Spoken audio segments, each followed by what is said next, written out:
সেনাবাহিনীর দৈনন্দিন আভিযানিক কার্যক্রম সম্পর্কে মানবিক করিডোর বিষয়টি নিয়ে বেশ কয়েকদিন ধরেই আলোচনা তুঙ্গে। রাজনৈতিক দল থেকে সামাজিক মাধ্যমে চলছে আলোচনা। বিভিন্ন ধরনের অপরাধের সাথে দুপুরে ঢাকা সেনানিবাসে সংবাদ সম্মেলনে নিজেদের অবস্থান স্পষ্ট করল বাংলাদেশ সেনাবাহিনী। জানালেন, করিডোরের মতো স্পর্শকাতর বিষয়ে সম্পৃক্ত হবে না সেনাবাহিনী। করিডোর একটি স্পর্শকাতর বিষয়। আমরা বাংলাদেশ সেনাবাহিনী দেশের নিরাপত্তা বিঘ্নিত কোনো কাজে বাংলাদেশ সেনাবাহিনী সম্পৃক্ত হবে না। এ সময় সীমান্তে আরসা বাহিনীর সশস্ত্র টহলে উদ্বেগ প্রকাশ করে সেনা সদর জানায়, এ বিষয়ে সতর্ক আছে সেনাবাহিনী। আরাকান আর্মির সঙ্গে সেনাবাহিনীর যোগাযোগ নেই বলেও জানানো হয়। চট্টগ্রামের একটি পোশাক কারখানায় KNF-এর 30,000 ইউনিফর্ম পাওয়ার বিষয়টিও খতিয়ে দেখা হচ্ছে বলে জানায় সেনা সদর।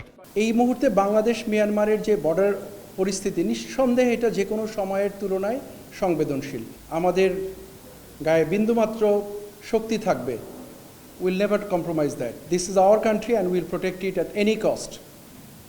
এটা আপনার দেশ, এটা আমার দেশ। এই দেশের সার্বভৌমত্ব বিনষ্ট হতে পারে কোনো একটা সম্প্রদায়ের মাধ্যমে, এটা কখনোই হবে না। 30,000 ইউনিফর্ম পাওয়া গেল, আমরা বিষয়টা অত্যন্ত সিরিয়াসলি নিয়েছি, বিকজ এটা আমাদের নিরাপত্তার সাথে ওতপ্রোতভাবে জড়িত। সামাজিক মাধ্যমে সরকার এবং সেনাবাহিনীর সম্পর্ককে ঠিকভাবে উপস্থাপন করা হচ্ছে না জানিয়ে সেনা সদরের পক্ষ থেকে বলা হয়, সরকার ও সেনাবাহিনী সম্পূরক হিসেবেই কাজ করছে। ডিসেম্বরে নির্বাচন না হলে সেনাবাহিনীর ভূমিকা কি হবে? সাংবাদিকের এমন প্রশ্নের জবাবে জানান, এ বিষয়ে কোনো আলোচনা হয়নি। গভর্নমেন্ট এবং বাংলাদেশ আর্মি খুব সুন্দরভাবে ওতপ্রোতভাবে একে অপরের সম্পূরক হিসাবে কাজ করছে।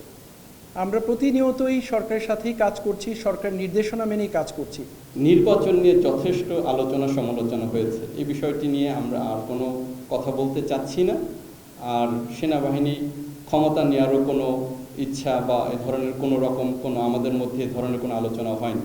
তো এই বিষয়ে আমরা কোনো তথ্য আপনাকে দিতে পারছি না। সংবাদ সম্মেলনে মব ভায়োলেন্সের বিরুদ্ধে কঠোর অবস্থানের কথা জানায় সেনা সদর। জানমালের ক্ষতি সাধন, মব ভায়োলেন্স, জনদুর্ভোগ সৃষ্টি করতে পারে এমন কর্মকাণ্ডের বিরুদ্ধে সেনাবাহিনী কঠোর পদক্ষেপ গ্রহণ করবে। ধ্রুব ব্যানার্জি, সময় সংবাদ, ঢাকা।